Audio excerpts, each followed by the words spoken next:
Hey, there's Darren, day 135. Made 23 minutes of progress today. Read more from the Save the Cat book, which I'm really liking how Blake Snyder is really making it clear. And he talked today. It was more about it's about a guy who.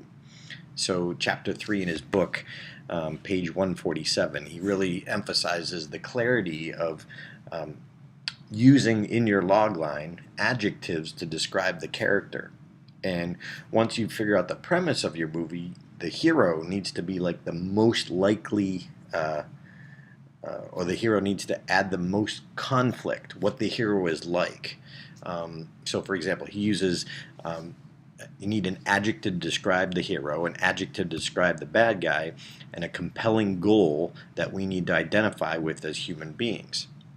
And uses the example of a risk-adverse teacher put into a tough situation.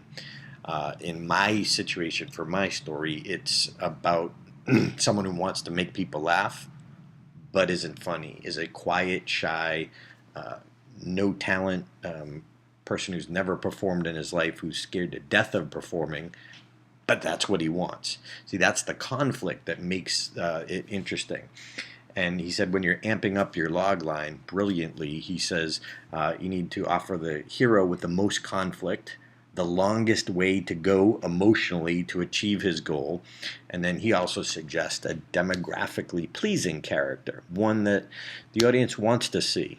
You know, maybe if you're going for the baby boomers with your movie, you want to identify with those main characters. Or he mentions in Four Christmases, we want the young newlyweds, so they're everybody's divorced that they're going to see in the Four Christmases, the four different divorced parents, but they want to believe in love and want to make it happen and don't want to lead to divorce. So it's kind of like that conflict is part of what really makes the humor as well as the drama work in the movie. So it's about a guy who and a girl who. So that's why I like the recent movie that came out, Heat. I thought was great. Seeing that as the buddy movie, only two buddy gals, like Thelma and Louise, but these are just the polar opposite characters, and that's the conflict that creates the interest and the humor in the movie. So it's about a guy who. Hope that gives you some insight, because I learned and gained more clarity in that as well. So I made some good progress today towards my goal. How about you? What can you do before you go to bed today to make one step closer to your goal? It feels good to make progress.